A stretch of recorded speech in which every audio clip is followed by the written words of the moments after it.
apa yang mesti kita ketahui agar ibadah di dalam memenuhi hak-hak Allah Subhanahu wa ta'ala sesuai dengan tuntunan hukum yang didatangkan dan diajarkan. Namun kita juga kadang melupakan bahwasannya ternyata di dalam sisi batin manusia itu pun harus diperhatikan melebihi daripada lahiriah yang ada pada setiap masing-masing manusia. Karena terdapat di dalam hati manusia itu beraneka ragam yang bisa tampil, apakah itu tampilan yang memuliakannya di sisi Allah, yang membahagiakannya di sisi Allah, yang membuatnya mulia di sisi Allah, ataukah tampilan yang membuatnya tercela di sisi Allah, merugikannya dunianya dan akhiratnya. Itu kembali kepada seberapa kuat manusia menjaga daripada batiniah yang ada padanya. Dan setiap manusia pun tidak bisa disamakan seperti yang dikatakan oleh Al-Ghazali di dalam kitab Mukhtasar Ihya ini. Keadaan mereka itu berbeda-beda ya, kembali kepada masing-masing orang. Seperti itu juga tabiat dan watak bermacam-macam. Adapun seorang guru, syekh, pemimpin suku terhadap kaumnya diumpamakan nabi kepada umatnya. Adapun seorang murabbi, seorang guru kepada murid-murid dan tilmidnya diumpamakan seperti nabi kepada umat-umatnya.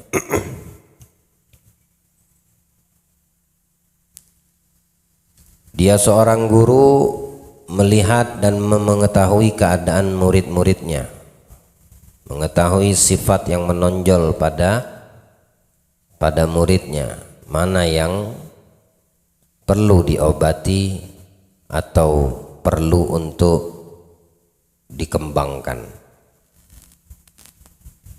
Awal mulanya tentunya dengan ibadah.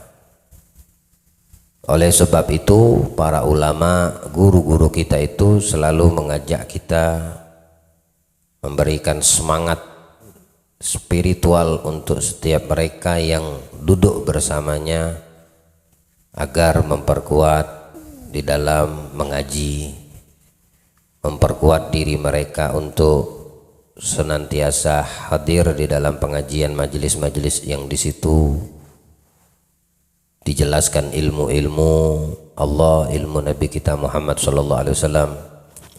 Kemudian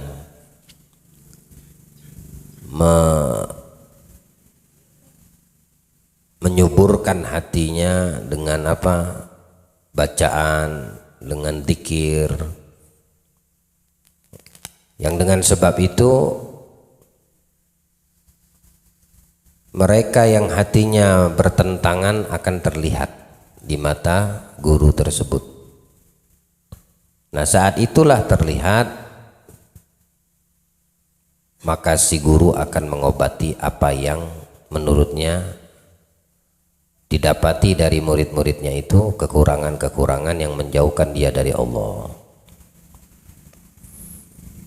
Tapi tidak boleh juga kita melepaskan atau meninggalkan dasar yang dikatakan sangat penting, seperti hadir kita di majelis ini atau di majelis manapun yang ada,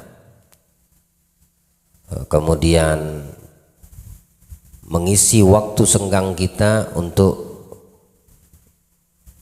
secara privasi kita dengan Allah Subhanahu wa ta'ala di rumah atau di dalam pekerjaan kita ya. Karena yang bertentangan dengan ini hati mereka tidak akan bisa menerima Artinya nilai-nilai ketaatan itu selalu bertentangan dengan maksiat. Ya. Maka orang yang sudah terbiasa dengan maksiat, ketika dia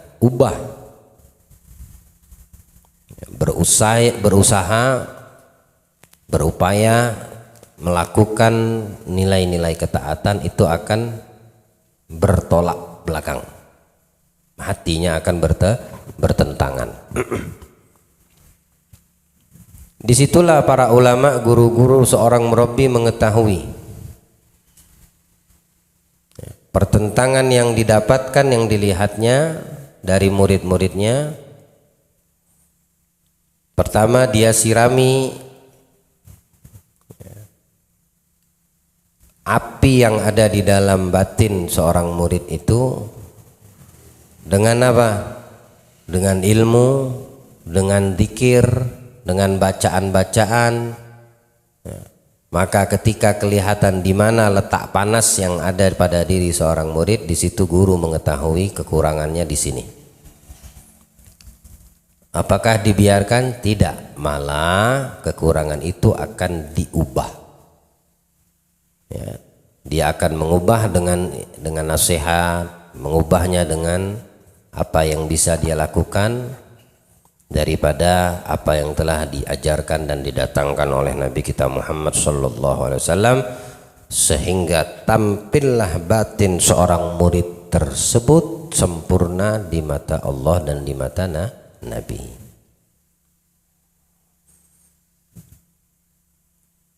Maka istiqomahlah di dalam kebaikan, istiqomahlah di dalam zikirmu, ingatmu kepada Allah Subhanahu wa taala, mau dalam keadaan sendiri ataupun di tengah keramaian. Ketika kita menghadiri majelis, ya, tetap kita harus memaksakan dan memampukan diri kita istiqomah di dalam menjalankannya, ya. Karena dengan itu akan tampak kejelekan, karena kejelekan itu tidak betah di dalam hati mereka yang selalu penuhi dengan ingat kepada Allah. Ya, syaitan itu panas kalau seandainya disiram dengan Al-Quran, disiram dengan majelis, disiram dengan zikir, disiram dengan istighfar, ya, disiram dengan nama Allah, disirami dengan sholawat kepada Rasulullah, dia akan kepanasan. Tapi bagus, ya. Lama kelamaan itu setan tidak akan pernah lagi berada di dalam batin ini orang. Nah, kalau sudah tidak lagi berada di batin ini orang, ya, yang tampil dari orang tersebut adalah akhlak yang baik. Ya. Menuju pendidikan akhlak ini bukan berarti tidak ada rintangan perjalanannya. Ya, pasti ada cobaan, malas mungkin. Sebab kita kesini saja kadang kena batu yang jalanan yang aspal yang rusak. Ya, itu salah satu contohnya. Orang ingin mendapatkan akhlak yang baik di dalam menuju, ya, perjalanannya mendapatkan Allah, pasti ada rintangan, cobaan pasti ada, ya. Tapi seperti itulah fenomenanya ketika orang tersebut mampu dan tidak kenal menyerah, maka Allah akan memberikan petunjuk untuknya, ya. Seperti yang Allah firmankan di dalam Al-Quran, ya, siapa orang yang ingin mendapatkan petunjuk, mencari petunjuk, kami akan berikan petunjuk untuknya, ya. Dengan cara kami, kata Allah, akan memudahkan langkah-langkahnya. Lana hadiyanna subulana. Baik. Apabila ia mempunyai kelebihan harta, maka diambilnya dan digunakannya untuk kebutuhan orang-orang yang membersihkan hati mereka supaya kosong hatinya. Nah, ini penting, ya. Peranan yang Allah berikan kepada mereka pemilik harta benda yang berlimpah, ya. Hendaknya dia bisa memfungsikan akal sehatnya dengan berlimpahnya harta benda, menjadikan itu fasilitas. Apa? Digunakannya untuk orang-orang yang betul-betul ingin mensucikan dan membersihkan hati mereka, ya. Daripada apa? Daripada penyakit, ya. Bagaimana caranya? Tuh orang yang hadir dikasih duit? Bukan Kekayaanmu kamu manfaatkan bangun pesantren, kamu bangun majelis ta'lim, ya, karena itu menjadi wadah. Dia menjadi wadah dan sentral untuk orang-orang bisa belajar, ta'lim, mengajar, berzikir, ya. Karena kita diberikan kelebihan harta oleh Allah. Nah, harta itu difungsikan untuk apa? Mereka yang betul-betul ingin sampai kepada tujuannya. Orang yang sukses kan sudah kita dijelaskan kemarin, dunia belum tentu dia sukses akhiratnya. Tapi orang yang sukses dalam perkara akhirat, maka dia akan jauh dari urusan dunianya. Ketika orang dunia dan orang akhirat satu tujuan, maka dia akan menciptakan satu suasana di sekitarnya itu. Siapa yang ahli maksiat bisa menjadi ahli ta'ah, siapa yang ahli mungkar bisa menjadi ahli ibadah. Siapapun orang yang jauh dari Allah, mereka bisa mendekatkan kembali kepada Allah. Yang sukses akhirat dengan ilmunya, yang sukses dunia dengan harta bendanya. Ya, dia membuat satu wadah, dia menciptakan satu tempat yang di situ dia mengumpulkan orang-orang yang jauh dari Allah di satu titik, di satu tempat, sehingga mereka semua yang jauh tadi menjadi dekat kepada Allah. Namun pertanyaannya, di zaman saat ini adakah yang seperti itu? Adakah yang mau berkorban dengan nyawa dan harta bendanya untuk mendapatkan Allah, ridha Allah dan Nabi Muhammad? Lah, sedikit yang seperti itu. Sedikit orang yang paham seperti itu. Harta berlimpah, tapi dia kalau untuk kebaikan akhirat susah, berat. Tapi tidak usah heran, ya, tidak usah kita heran. Tidak usah juga kita mengatakan orang yang banyak harta itu ketika diajak kebaikan akhirat mereka berat, kamu katakan bakhil, pelit. Nggak usah. Sebelum kamu mengatakan di orang kaya raya itu tidak mau berkorban dengan harta bendanya dalam tujuan akhirat, dalam tujuan dakwah ilallah, sebelum kamu mengucapkan itu, Allah terlebih dahulu sudah mengatakan. Jadi tidak usah perlu kamu mengatakan hal tersebut. Wa innahu lihubbil khairi lasyadid, sudah jelas tuh ayatnya. Dan mereka terhadap harta benda kekayaan kikir manusia. Loh, kalau sudah Allah yang mengatakan seperti itu, maka kamu tidak ada gunanya mulutmu mengatakan yang kaya raya ini banyak duit tapi pelit. Tidak perlu, karena sudah Allah sendiri. Ya, Allah beri pemahaman untuk kita. Ya. Yang dari sisi ilmu dengan ilmunya, yang dari kekayaan harta benda dengan harta bendanya. Ya, bikin satu tempat. Ya. Sehingga kau punya harta benda itu betul-betul menjadi amal jariah, shadaqatun jariyah, seperti yang Nabi sabdakan, 3 perkara tidak terputus dari manusia walau dia telah mati meninggalkan dunia. Shadaqatun, ya, sedekah yang mengalir. Ya, harta dia keluarkan untuk apa? Untuk mengumpulkan umat Nabi yang jauh dari Allah menjadi dekat, yang ahli maksiat menjadi ta'ah, yang ahli mungkarat menjadi ahli ibadah, yang enggak kenal Allah dan Nabi menjadi kenal Allah dan Nabi. Nah, dia yang mewadahi, dia menjadi fasilitas karena dengan harta bendanya, maka orang-orang ahlu akhirah dengan ilmunya yang akan menjalankan semua itu. Nah, ini orang yang faham, dan sedikit di zaman kita ini yang faham. Namun mudah-mudahan kita termasuk orang yang sedikit tersebut. Ya. Islam itu datangnya aneh, nanti di akhir zaman juga akan dibilang aneh. Tapi kata Nabi, beruntung orang yang dibilang aneh. Ya. Yang banyak harta benda banyak, tapi yang dermawan untuk akhiratnya, untuk dakwah Nabi dengan harta bendanya sedikit. Tapi yang sedikit itu beruntung.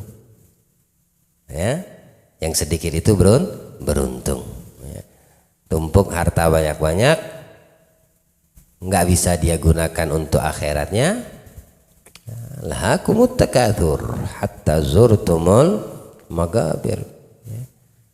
Alhaakumut takatsur. Celaka yang berlebih-lebihan dengan harta benda, kekayaan. Ya, celaka orang yang lebih-lebih itu. Ya Allah, sudahlah Allah bilang seperti itu. Kemana juga iman manusia ini kadang-kadang. Ya, udah disentil Allah kayak gitu, nggak ngerti-ngerti. Ya. Diajak untuk kebaikan, istikharah. Ini akhir zaman. Umat manusia di akhir zaman begitu. Diajak majelis taklim istikharah. Yang dari sisi harta benda diajak dengan harta bendanya istikharah. Ya Allah, dibawa mati dah hatta zurtumul magabir. Ya. Kalla sawfa ta'lamun, tsumma kalla sawfa ta'lamun. Betul, mereka akan mengetahui, mereka akan mengalami. Ya. Jadi beruntung orang yang hidup sederhana, miskin. Kamu tidak masuk ke dalam kategori banyak di dalam Al-Quran yang mencelakakan, mengecam orang-orang yang bergelimpangan harta benda, tapi tidak masuk dalam kecaman Allah di dalam Al-Quran. Yang macam itu mereka yang banyak harta bendanya. Ya. Yang mendapatkan laknat seperti itu dari Allah, yang banyak harta benda. Mana ada dibilang Allah celaka orang yang miskin. Carilah dalam Al-Quran, tidak ada. Yang celaka itu orang yang sombong, yang celaka itu orang yang mutus silaturahim. Ini dalam Al-Quran semua ini. Yang celaka itu orang yang kikir, yang celaka itu orang yang berlebih-lebih dengan harta. Ya, kalau berlebih-lebih harta benda tapi untuk fungsi akhirat, oh itu bagus. Tapi sedikit tadi kita katakan di zaman saat ini yang paham dan mengerti. Manakala diajak untuk kebaikan istikharah 1000 kali. Ini yang celaka kata Allah. Berarti orang yang miskin, orang yang hidup apa adanya nyaman, mereka tidak masuk ke dalam fitnah harta bendanya. Seperti itulah apabila mempunyai kelebihan, maka diambilnya dan digunakannya untuk kebutuhan orang yang membersihkan hati mereka supaya kosong hatinya, cuma ada Allah di dalam hati itu. Hanya ada Allah, kosong daripada dunia. Seandainya dia yang banyak harta, dia habiskan hartanya supaya hatinya kosong dari harta tersebut untuk akhiratnya, supaya hati dia kosong dari dunia. Dan orang yang diajaknya dengan hartanya tersebut juga bisa dekat dengan Allah. Bagaimana tidak mengalir walaupun dia sudah mati. Ya. Ente harta banyak untuk perkara akhirat 100%, 1%. Duitmu 1 miliar, perkara akhirat cuma 10 juta. Yang dikeluarkan untuk urusan akhirat cuma 10 juta, tapi Allah kasih kamu 1 miliar. Alhaakumut takatsur. Kalau mau keluar daripada itu kalimat firman Allah alhaakumut takatsur, dari 1M 10 juta kau miliki, sisanya kau berikan di akhir untuk akhirat. Adakah orang yang bisa seperti itu? Ada, jangan bilang tidak ada. Ada, tapi sedikit. Semoga Allah beri pemahaman dan jadikan kita sedikit. Gak usah minta berharap kaya raya, ndak usah. Ya. Allah itu maha tahu. Kamu dikayakan bagus dan tidak untukmu, Allah yang tahu. Bersyukurlah dengan yang saat ini ada. Tapi ketika kamu sudah diberi harta kekayaan sama Allah, keluarlah kamu dari firman-Nya alhaakumut takatsur. Jangan masuk ke dalam itu kategori karena kekayaanmu yang berlimpah. Ya, di bank sono ada, di bank sini ada, di bank situ ada semua rekeningnya, duitnya, tanah di mana-mana. Untuk urusan akhirat, ya, tidak sebanding dari Allah beri dengan yang dikeluarkan. Padahal untuk dirinya itu bukan untuk orang lain, buat dirinya. Tapi memang sudah, kalau tidak Allah mengatakan kikir, bakhil manusia, tidak pernah bersyukur dengan nikmat yang Allah berikan, selamanya dia bakal seperti itu. Manfaatkan harta bendamu, mumpung kamu masih ada kesempatan. Mumpung kita masih diberi Allah kesempatan, pemilik harta kaya raya, jangan kamu sia-siakan atau ketakutan. Pakai pola akal orang awamnya, orang awam ya, yang nggak lulus SMP SD lah. 1 miliar kamu keluarkan 900 juta titip sama Allah. Nanti kamu mati, kamu tagih lagi sama Allah. Nikmat enggak? Nikmat. 1 miliar kamu keluarkan 10 juta, 990 juta kau tinggalkan mati. Kamu minta nitip sama Allah, enggak juga dititip sama Allah, mau minta sama siapa? Jadi rebutan ahli waris saja tuh. Ya, berapa banyak anak-anak yang kau tinggalkan ketika kamu mati, saling membunuh dia. Saling berebutan, saling cakar mereka gara-gara kamu punya ulah meninggalkan harta benda yang banyak untuk anak keturunanmu. Kenapa tidak kamu titipan kepada Allah? Kenapa tidak kamu salurkan itu di jalan Allah? Ketika ada ajakan kebaikan itu titipan, itu namanya. Allah memberikan penawaran kepadamu, ya. Maukah nih ikut invest nih akhirat? Maukah kamu titipkan hartamu? Nanti kamu tagih kepadaku, kata Allah, setelah kamu mati. Nolak nih hamba. Ajib. Ya, gara-gara udah jadi budak harta benda ini begitu. Begitulah gambaran budak harta benda. Ya. Sekalipun kamu manusia sudah tahu, tidak perlu kamu bilang dia kikir pelit. Enggak usah. Sebelum kamu yang mengatakan, sudah Allah kok bilang. Tidak ada manfaat juga kalimatmu. Kalau kalimat Allah mengatasi dari semua kalimat yang bisa kamu ucapkan.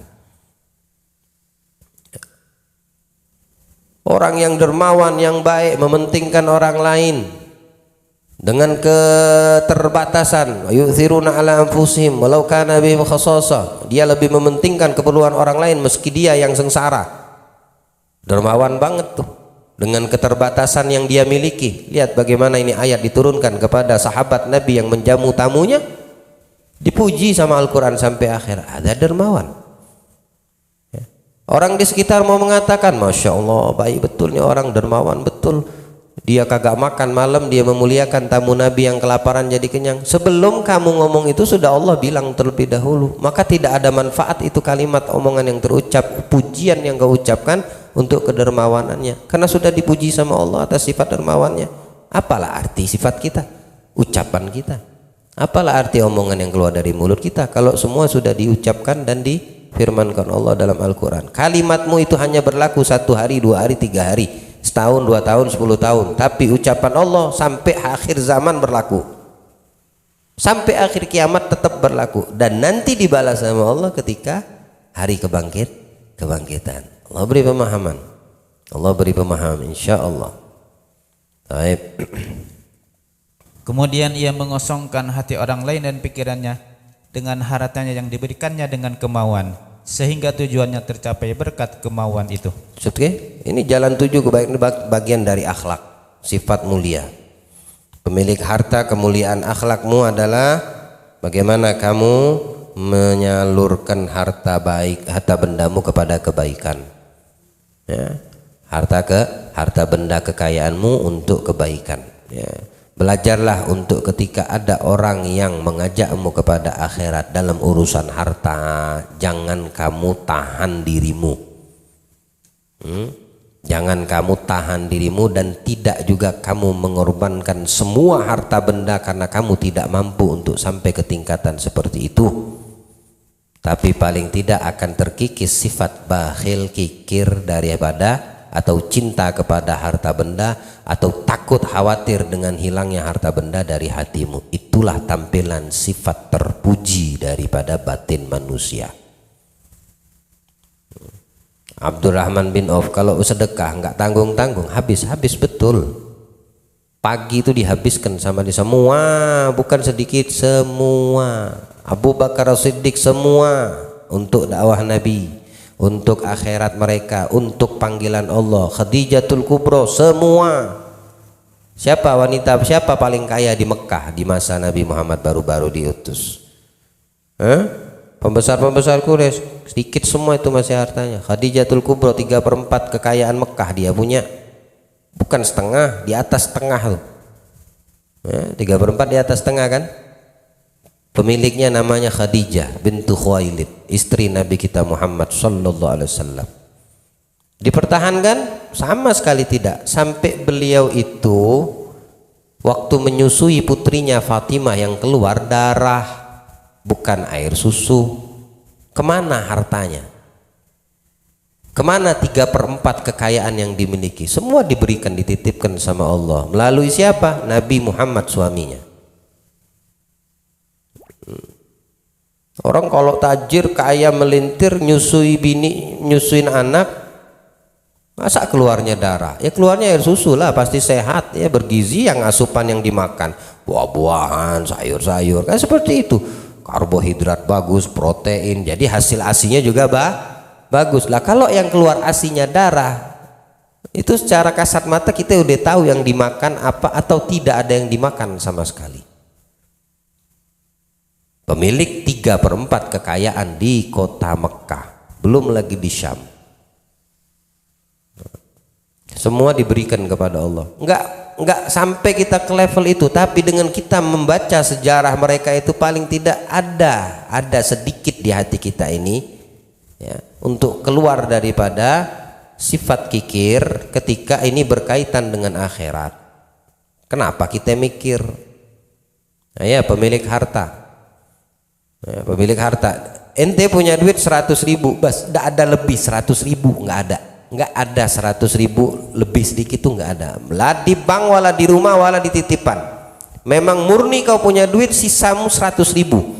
Kalau 100.000 ini habis duitku. Ya. Ente punya sohib di sebelah, ente punya duit 10 miliar, 1 miliar, 2 miliar mainannya, ratusan juta. Kamu cuma 100.000. Lalu ada tawaran akhirat untukmu. Tawaran akhirat.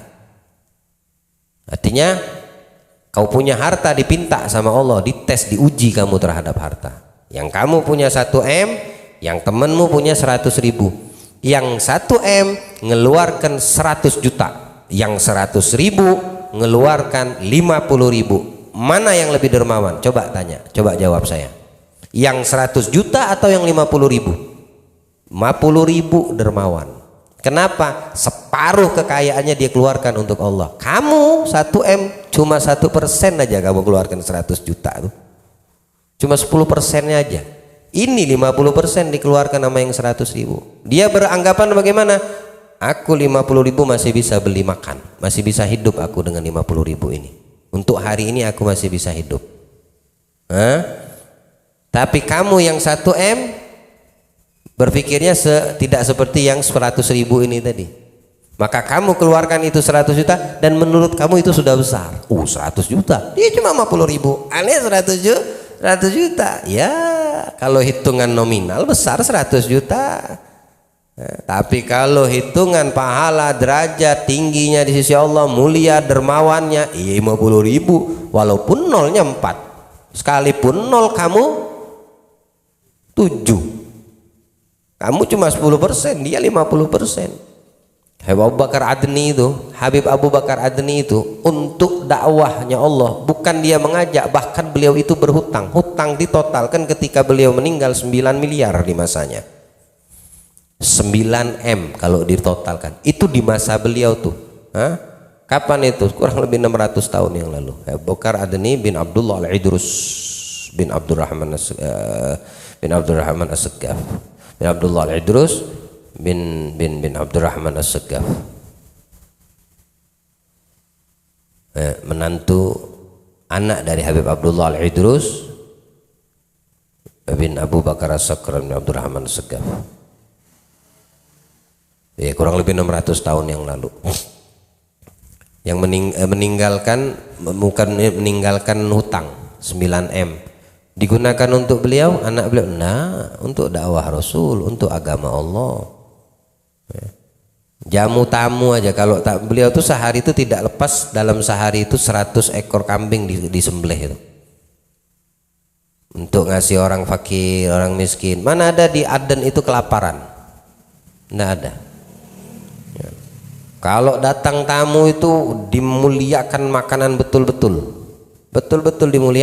dimuliakan. Tapi ini magam seorang aulia, magamnya aulia.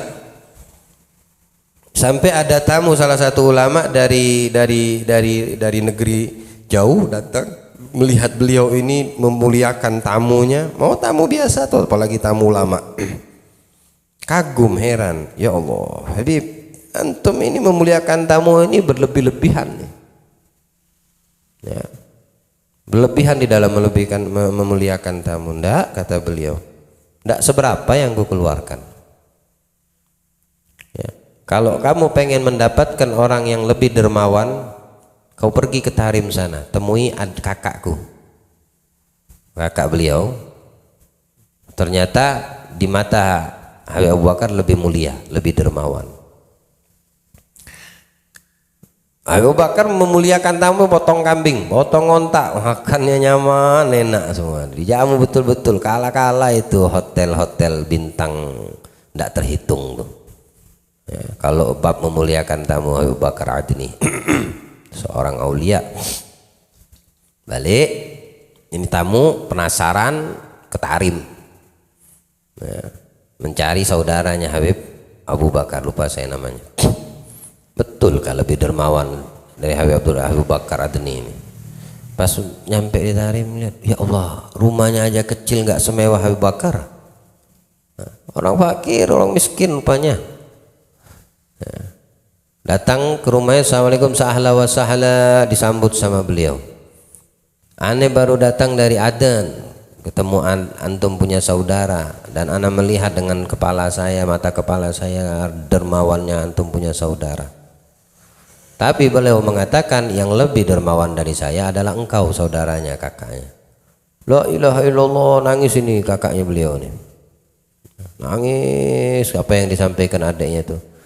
Tidak ada yang dermawan adalah Allah, katanya. Masuk. Dijamu, dikeluarkan dari dapurnya roti keras sudah, roti satu potong roti, nggak ada lagi makanan, dipotong dua, dikasih sama susu, makan, ini untuk antum, nah ini buat anak sama keluarga. Antum sekeluarga makan setengah aja, alhamdulillah yang ada ini. Setengah untuk saya, setengah buat antum, istri dan anak-anak. Ya alhamdulillah, memang adanya ini, tidak ada lagi. Baru dia ngeh, memang betul yang dimaksudkan Habib Bakar Adni. Ya, Habib Bakar dengan berlimpahnya harta benda, cuma potong kambing dan lainnya dikit. Tapi saudaranya dengan keterbatasan, sisa cuma satu potong roti dipotong dua. Setengah makan itu untuk tamu, setengahnya untuk dia dan keluarganya. Ini yang paling dermawan.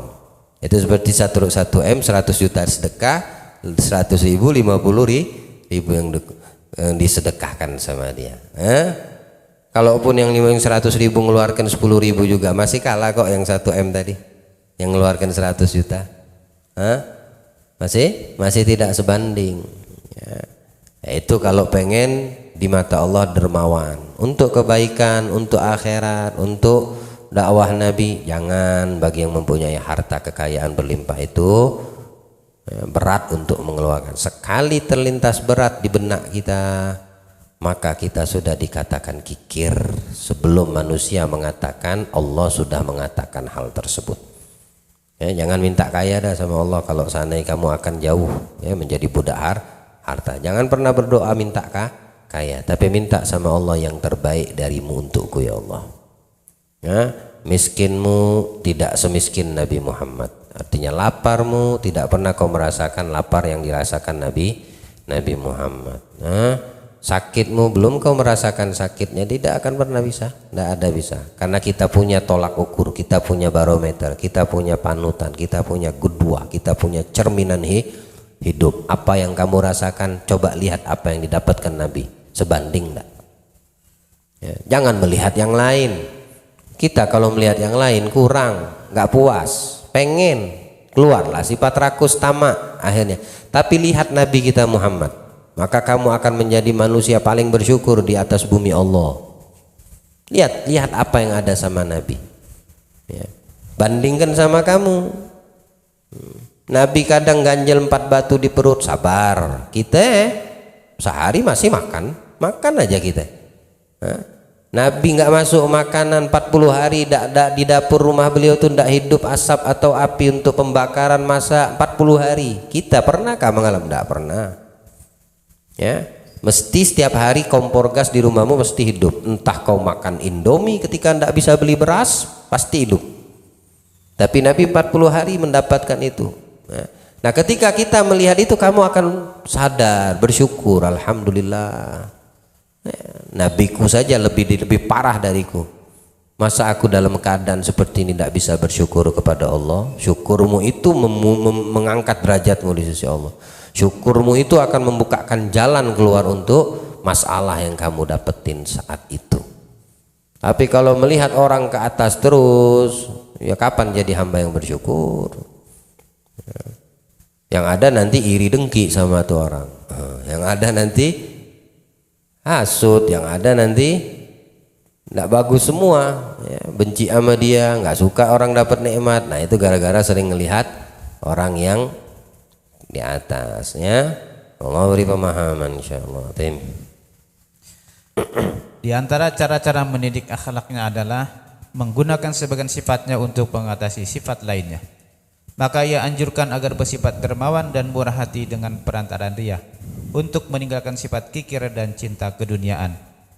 Ia tinggalkan penggunaan amarah dan syahwat, supaya timbul sifat terpuji dengan memelihara diri dan berbuat kebenaran. Kemudian ia menguasai sifat riya, lalu menundukkannya dengan kekuatan agamanya yang timbul dalam masa latihan dan di waktu beribadah kepada Allah Subhanahu wa taala, dan dengan usaha yang tekun dalam mengatasi nafsu. Diceritakan ia pun memaksa dirinya berdiri di atas kepala selama waktu tertentu, lalu ia pun terbiasa berdiri di atas kaki. Ya, orang yang biasa susah dia nggak bakal kewalahan, nggak bakal repot. Ya, orang yang biasa, yang sudah terbiasa dengan susah, dia tidak akan kewalahan menghadapi kehidupan. Ya. Adapun sifat riya, pengen dipuji orang, seneng dapat omongan dari orang, ya. Kemudian berupaya meninggalkan kikir, cinta ame dunia, menjadi budaknya dunia. Itu semua racun di dalam hati yang menghalangi akhlak terpuji itu tampil. Penyakit-penyakit hati itu ikhwan tidak lepas dari 3. Salah satunya riya. Nah, yang kedua takabur. Yang ketiga hasud. Ini penyakit yang ada di hati manusia. Sombong, senang dipuji dan diomongin orang, kemudian atau tidak suka orang mendapat nikmat dari Allah. Ini penyakit di dalam hati. 3 ini sumber semua penyakit di dalam hati. Dari 3 ini akan melahirkan apa? Hubbur riyasa, demen pujian.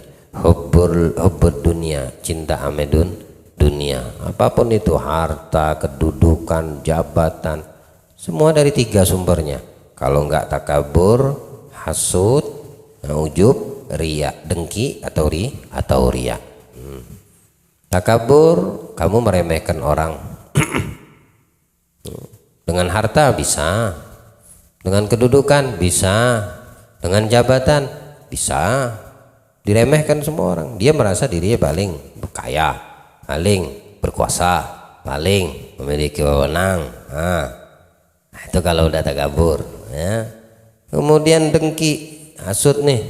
Ngapain nanti dengki sama orang, hasud sama orang? Nggak suka orang dapat nikmat. Yang dikasih Allah orang lain, kenapa kamu yang sewot? Yang Allah kasih itu saudaramu kaya, kenapa kamu dengki gitu? Kenapa kamu hasud? Yang dikasih kelebihan sama Allah itu teman dan sahabat, ya kenapa kamu sewot? Kok kamu tidak suka gitu loh? Kenapa kamu dengki? Ya. Bahkan berusaha untuk dia tidak mendapatkan nikmat, nggak bisa. Semua itu sudah di dalam ketetapan dan ketentuannya. Alhamdulillah, mestinya kita senang orang dapat nikmat, mesti kita senang, syukur. Masa kita dengki sama orang yang dikasih Allah nikmat? Kamu tidak terima orang dapat rizki lebih dari Allah. Siapa kita yang mau ngatur? Keputusan Allah, ketetapannya itu sudah ada. Kenapa kamu yang mau mengatur? Kamu mau menuhankan dirimu sendiri kayak ya? Kamu mau komplain sama apa yang sudah ditetapkan Allah? Kita ini ciptaannya, masing-masing itu sudah di dalam ketentuannya. Jadilah kita hamba yang berhati mulia. Orang dapat nikmat jangan dihasutin, alhamdulillah, ikut senang. Ya Allah, mudah-mudahan kau jaga dengan nikmat yang kau berikan kepadanya dan kau jadikan aku manusia yang bersyukur di sisimu. Nah, ikut bahagia, alhamdulillah, bersyukur. Ya, nggak boleh dengki seperti itu. Hasut tuh nggak boleh. Hasut tuh bolehnya cuma di satu. Pertama, melihat orang hafal Quran. Ya, bukan hasut ya. Hasut itu tidak suka orang dapat nikmat dan berupaya untuk menghilangkan nikmat yang didapatkannya, itu hasut. Ya. Lawan kata hasut ghibthah namanya. Ghibthah itu ya, kamu melihat orang dapat nikmat, tapi kamu bukan tidak berangan-angan nikmatnya hilang. Kamu berangan-angan aku mesti dapat juga.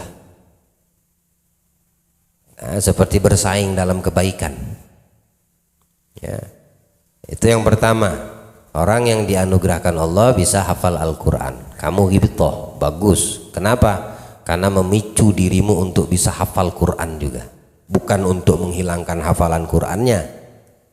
Ya. Yang kedua, orang yang diberikan Allah, anugerahkan Allah ilmu. Nah, kamu ghibthah nggak apa-apa. Dengan timbul itu ghibthah bukan berharap dia bodoh, tapi menjadikan dirimu juga semangat mencari ilmu sehingga kamu juga menjadi alim. Ya, berlomba dalam menuntut ilmu. Ada ghibthah. Lihat teman ini hadir majelis, oh ghibthahnya timbul. Masa ana bisa ndak mau hadir? Dia aja yang ngerti ilmu, aku enggak. Oh nggak bisa. Ya. Hadir juga mesti anak. Saingan bagus yang seperti ini. Tapi kalau hasut, udah demen dia, temennya dapat ilmu. Sudah nanti aja di majelis itu, nah kita ada rapat di kafe apa namanya itu, di sini nongkrong dulu kita ya. Ada hasut, nggak demen temennya dapat ilmu. Ya.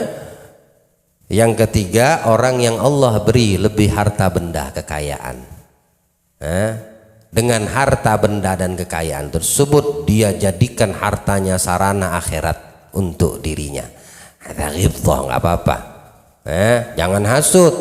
Kalau ghibthah nggak apa-apa. Yo, dia sukses karena anak harus lebih giat lagi mencari rizki, berusaha dengan cara yang halal, minta sama Allah, dikasih sama Allah. Baru dia juga loyal. Loyal bersedekah, loyal untuk membantu kebaikan, loyal dia dalam dermawan. Gitu. Selain itu hasut, mana boleh, haram hukumnya. Dan yang ketiga riya nih yang dimaksudkan. Kalau udah di dalam hati kita itu riya, demen pujian sama Allah, sama orang, kacau akhlak di batin kita.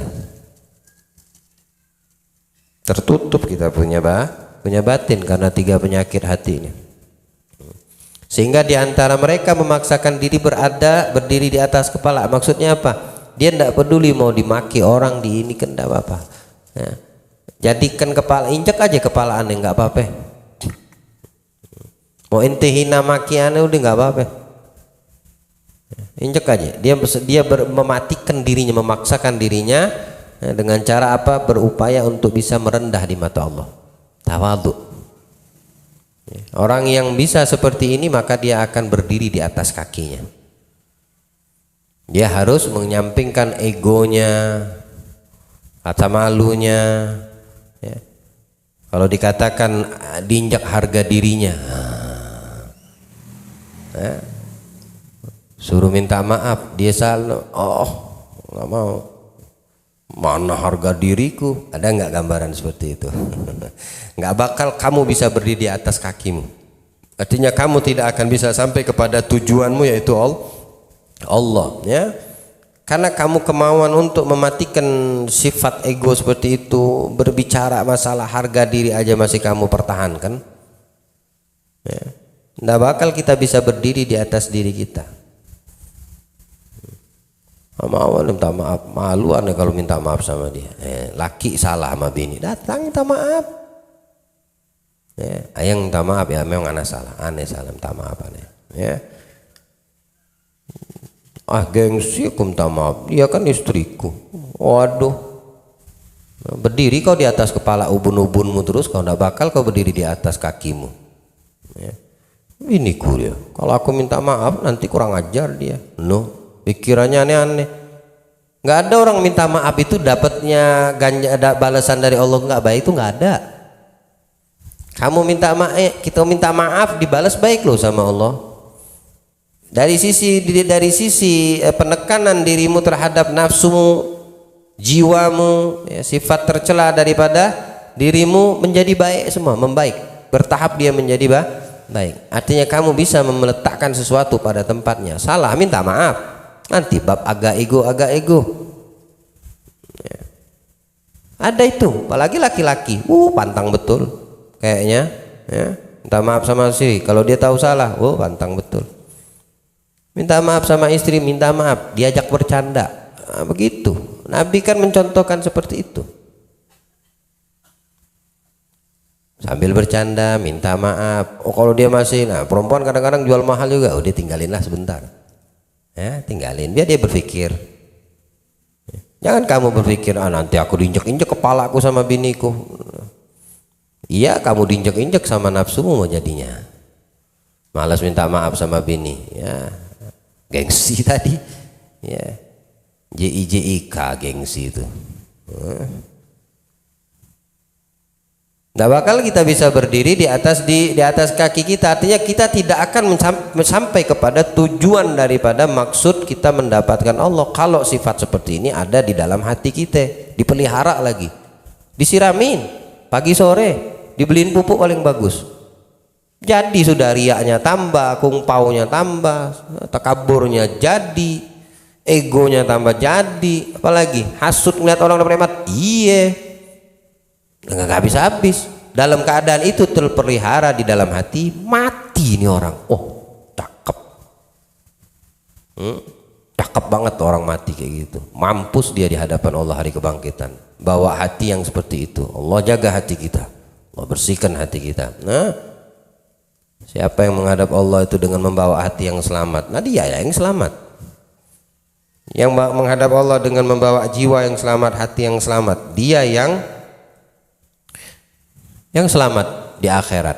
Selamat hatinya ketika menghadap Allah dari sifat riya. Selamat hatinya dari menghadap Allah ketika menghadap Allah dari sifat kikir. Selamat hatinya ketika menghadap Allah daripada cinta dunia. Selamat hatinya ketika menghadap Allah dari sifat takabur, hasud, dengki, apalagi semua penyakit yang tidak disukai Allah dalam hati, tidak ada pada diri dan hati orang. Inilah orang yang selamat. Man atallaha biqalbin, ada selamat hati, galbin salim, dengan hati yang selamat. Selamat dari apa? Ini. Ya, pahami itu, selamat dari ini. Apakah kita selamat daripada sifat ini? Mudah-mudahan. Kita mohon kepada Allah, ya. Mudah-mudahan Allah selamatkan kita punya hati dari penyakit riya, kikir, cinta dunia, egois, dengki, hasud, takabur. Mudah-mudahan Allah selamatkan kita punya hati. Andaikan masih ada, berupayalah dan berusahalah, ya, untuk itu bisa kamu hilangkan. Selama masih nafasmu berjalan, umurmu masih bersisa, minta sama Allah bantuan dari Allah, petunjuk dari Allah, sehingga betul-betul Allah bersihkan ini hati dengan kesungguhan kita di dalam bermohon kepada Allah. Amin ya rabbal alamin. Allah beri pemahaman insyaallah. Allah muliakan perkumpulan kita pada malam hari ini insyaallah, dan Allah jadikan keberkahan majelis ini sebab bersihnya hati kita, ya, sebab daripada terhapusnya daripada hati kita sifat-sifat yang dibenci sama Allah Subhanahu wa taala. Allah jadikan kita dengan ilmu yang kita pelajari, hamba-hamba yang mengamalkan ilmu dengan harta yang Allah berikan, dermawan di mata Allah untuk urusan akhirat. Amin ya rabbal. Wassallallahu ala sayyidina Muhammadin khatamin nabiyyin wa alihi wa sahbihi wasallam. Walhamdulillahi rabbil لا إله إلا الله الموجود في كل زمان لا إله إلا الله الموجود في لا إله إلا الله المعبود في كل مكان لا إله إلا الله المعبود في كل لا مكان إله إلا الله المذكور بكل لسان لا إله إلا الله المذكور بكل لا لسان إله إلا الله المعروف بالإحسان لا إله إلا الله المعروف بالإحسان لا إله إلا الله كل يوم هو في شان لا إله إلا الله كل يوم هو في لا إله إلا الله الأمان الأمان لا إله إلا الله الأمان الأمان من زوال الإيمان ومن فتنة الشيطان يا قديم الإحسان كم لك علينا من إحسان إحسانك القديم يا حنان يا منان يا رحيم يا رحمن يا غفور يا غفار اغفر لنا وارحمنا وأنت خير الراحمين وصلى الله على سيدنا محمد وعلى آله وصحبه وسلم والحمد لله رب العالمين. Ini istighfar Rajab ini bagus sekali kalau kalian bisa fotokopi ya atau di print ulang dan bawa setiap pertemuan majelis kita ya, di sini, di Selumit, di Bengkok, di markas ya, kan kita baca ini baru kita lanjut dengan kajian dan caranya, tata caranya sudah saya contohkan ya, di talgin. Misal saya terlambat datang